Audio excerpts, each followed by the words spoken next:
Good day, beloveds. I know it's been a minute, and it probably would have been even longer had my spirit not been pushing for this video to get out, but here it is. Today I'm going to try to help you understand what multidimensional being means, because you hear this phrase being thrown around from a lot of people, especially those who claim to be awake, that we're multidimensional, but they don't really take you in and tell you what being multidimensional means. And so a lot of times we think multidimensional means that we can travel to different places, different dimensions. And that's very vague. That's a part of it. But the main question is how. And so today that's what I want to talk to you about, because the how is really important and it's critical. By realizing that you have them, you can kind of figure out where you are. So a lot of times the English language has been manipulated in order to give us certain thoughts.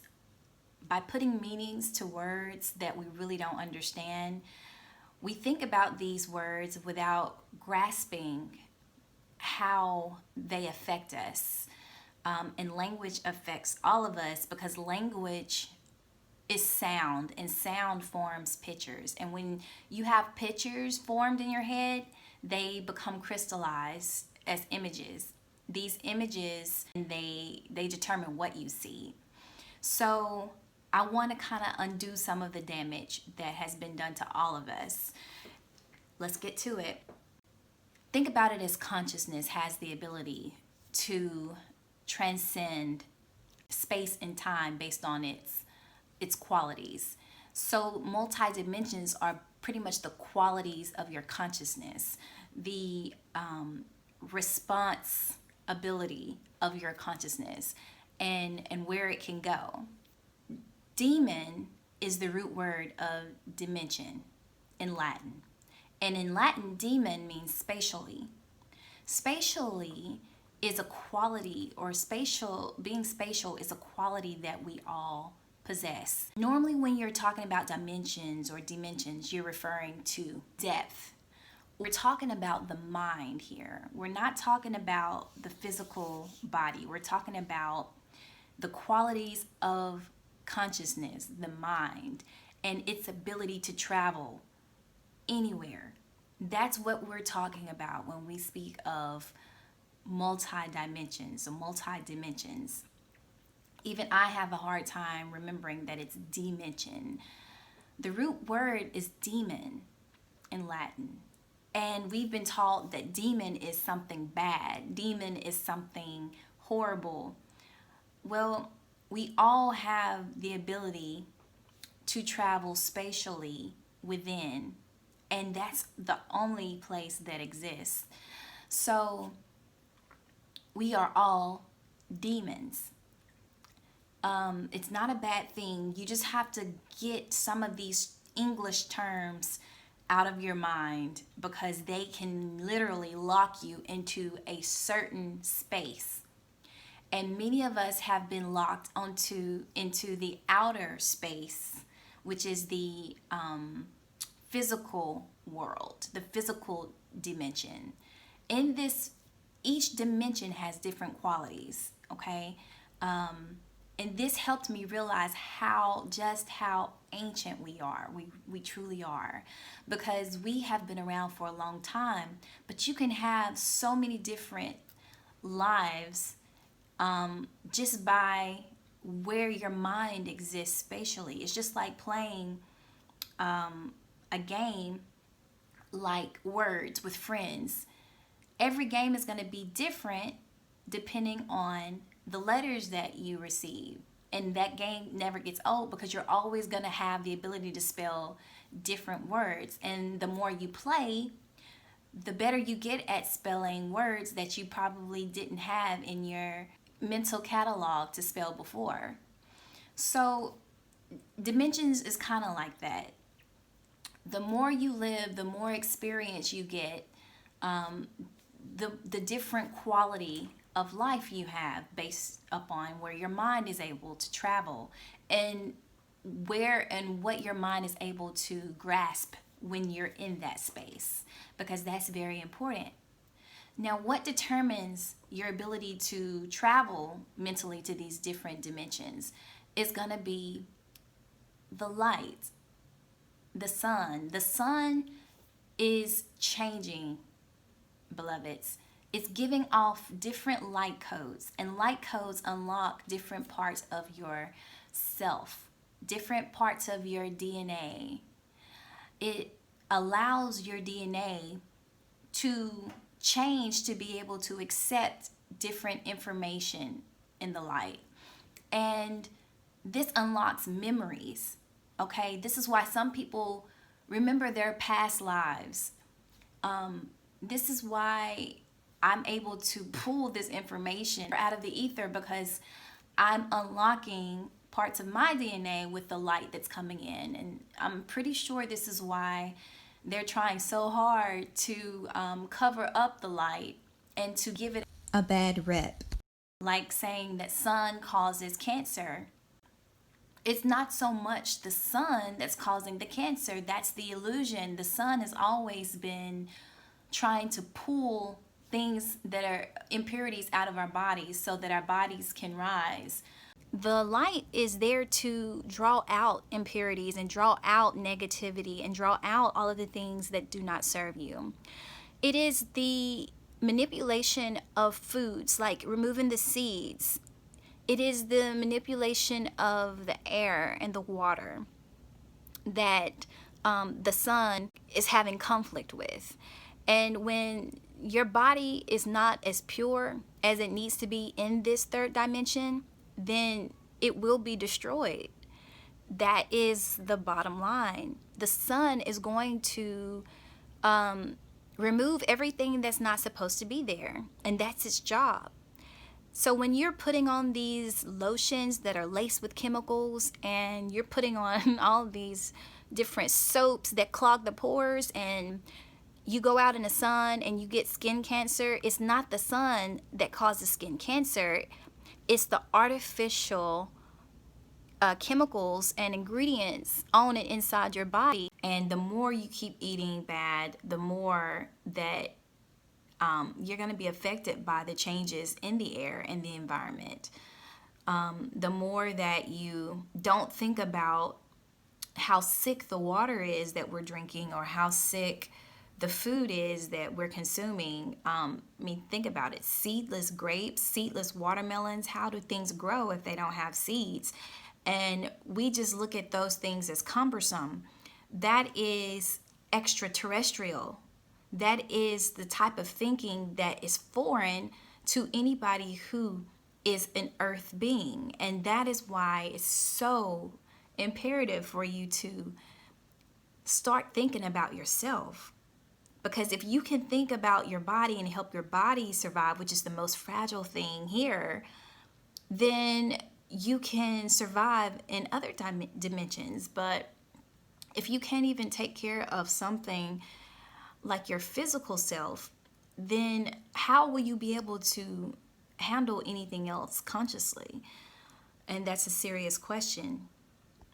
The ability for you to travel multidimensionally is about your ability to respond to the light, your response ability.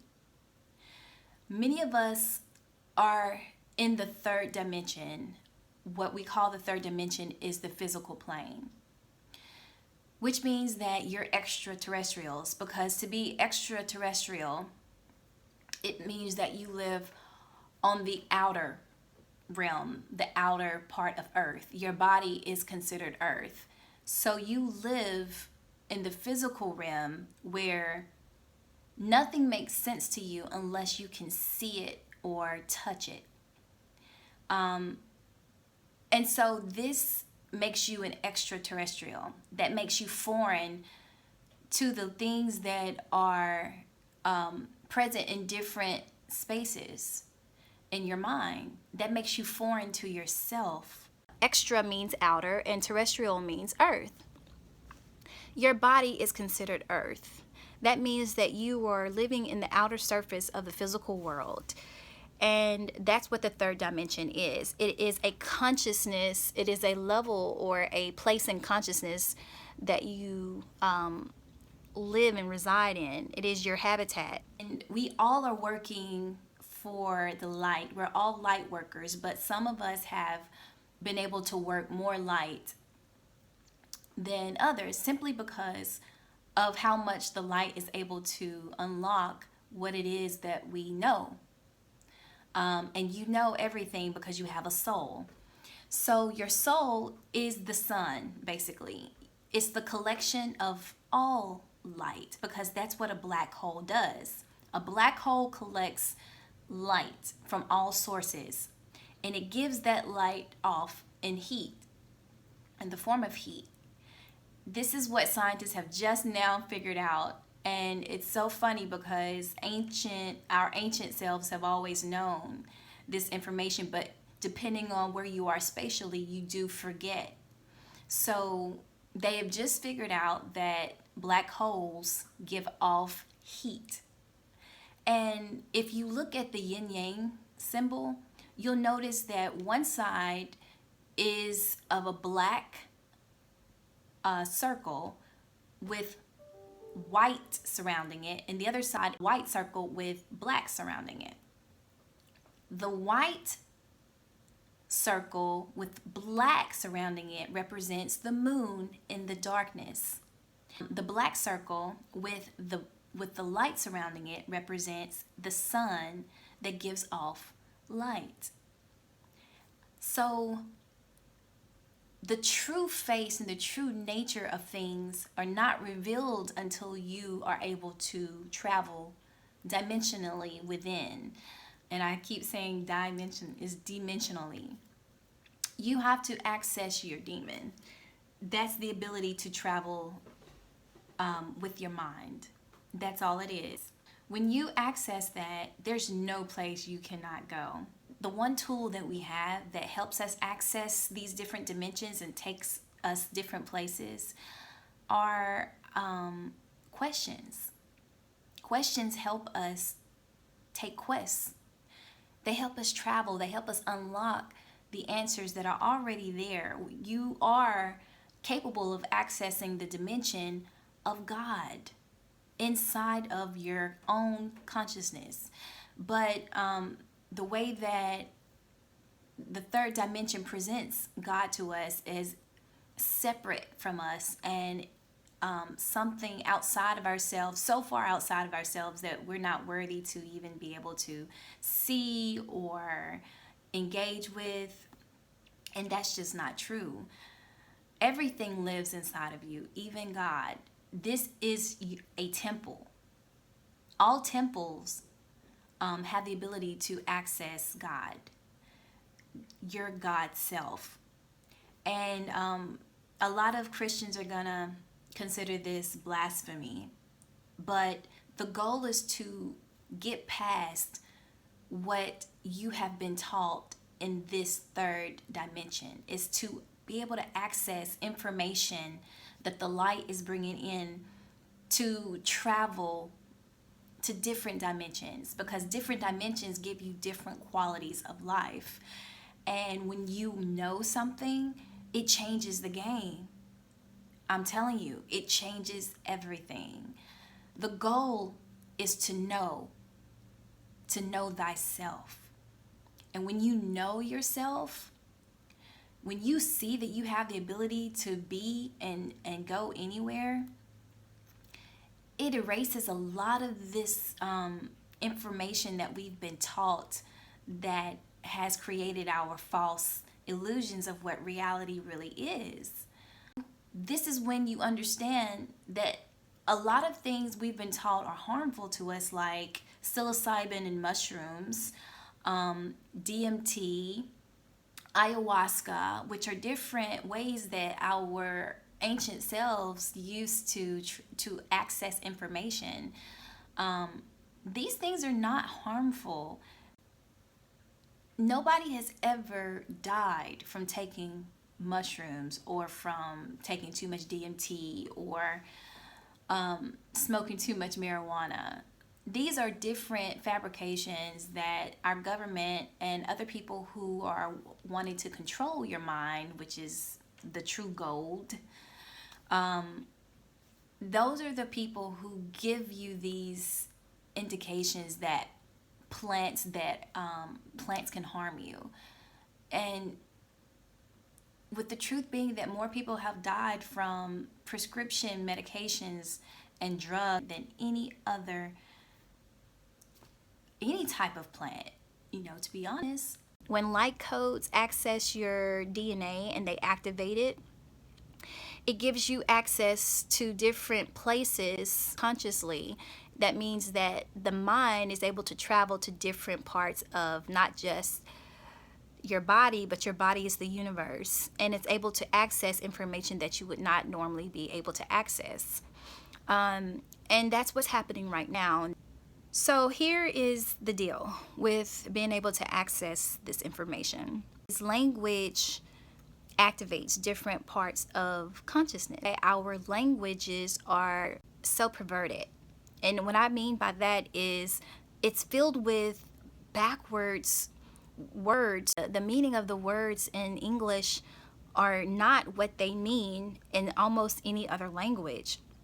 Even the way that we pronunciate words and the vowel sounds, the vowels kind of cut off the breath. There's no flow. Consonants extend the breath, and most languages have more consonants than vowels, meaning that it doesn't cut off the airflow, and it sounds more like a melody when you speak in other languages. But English, it was never supposed to be used for permanent communication. It was just used as a commercial language to do business dealings in the past. And a lot of words in English are very confusing, and not only that, they have multiple meanings, the same word. So many times it's not so much about the meaning, it's about the sound. The sound of a word can trigger certain patterns in the mind. It can put you in spells. And when we go to school in our youth, we have a spelling class, but we don't look at it as we're learning to cast spells. We just look at it as, oh, we're learning the English language.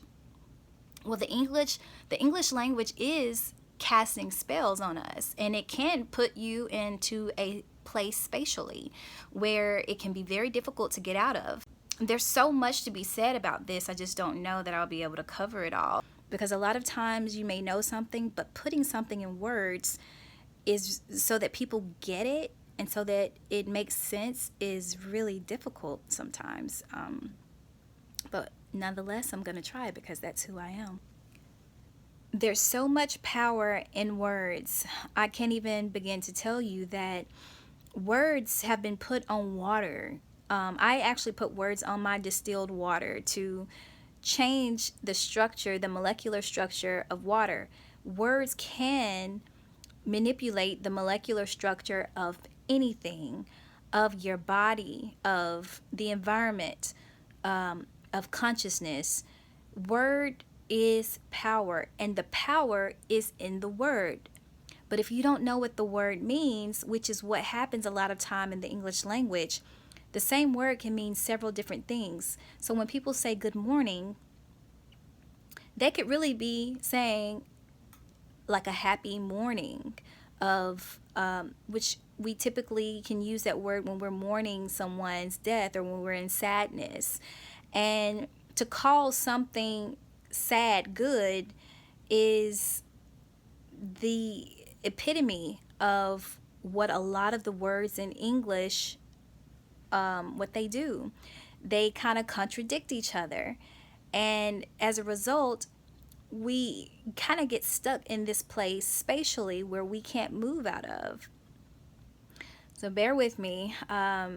Look up the word bad in the dictionary. And the key is not to look at the first definition, but to look at the origin. when you see the origin of bad, then you see what the word really means. And the word bad really means a guy who's feminine. The word nice means ignorant if you look at the origin. And so when you go around and you say, oh, she's nice, you don't really know that you're calling a person ignorant. Now, there's so many words that we could use as an example that it would be impossible for you to change your language overnight. But this is why it's better to speak inside than it is to speak out loud, and listening and not talking as much unless you know what you're saying. Because when you speak to yourself, you're not using spells. You actually stop using language when you're talking to yourself, and that transcends what any English word sounds like. That dialogue that you have with yourself is all that matters. But when you speak to someone outwardly, where they can actually hear you, the words that you use can cast spells on them unknowingly, or on yourself. Just like, again, the word demon, it's actually not a bad word. But because you've been taught that demons are creatures and creatures are servants, then we tend to look at that as negative. But demons, again, is just the what we are when we're able to travel spatially. So we're all demons. There's so many other words. I'm trying to think of another example right now, but I'm going to continue so that this video doesn't become too long. I know that we have short attention spans today. So my point here is that you being a spatial person, you have the ability to go places that you've never been before. And another tool to help you go there are questions. In 2012, I had my first book published. It was a book of questions, and it was called Creating the Need for an Answer Through the Influence of Questions. I've always worked through the form of spirit, and I didn't know at the time how important that book would be right now. I never marketed the book, but I did have a publisher who wanted me to, because of course the more the book sold, the more money they would make. And at the time, I didn't think the book would be important for anyone who wasn't looking for the answers to questions that I had at that time. But now I realize that everything happens in its time, and the whole idea of the book is to take you on a quest to open you up spatially. Questions that I had were helping me expand my consciousness. And now that I am in the place that I am, I know that it will help you expand your consciousness as well. So questions take you on quests. And when you go on quests, you're able to travel to places consciously that help you expand and help you grow. And not everybody's looking for that. So that's why it's funny how all of this comes full circle, which I have 360 questions in the book to bring you full circle. And so there are a lot of what appear to be coincidences now, but I know that there's no such thing, and you all know that there's no such thing. Anyway, there's so much more that could be said about this. I cannot say everything in this one video, so I may have to break it up into another part. But if you have any questions, leave them below. I would love to be able to answer some of them. And thanks for watching as always, beloveds. Talk to you next time.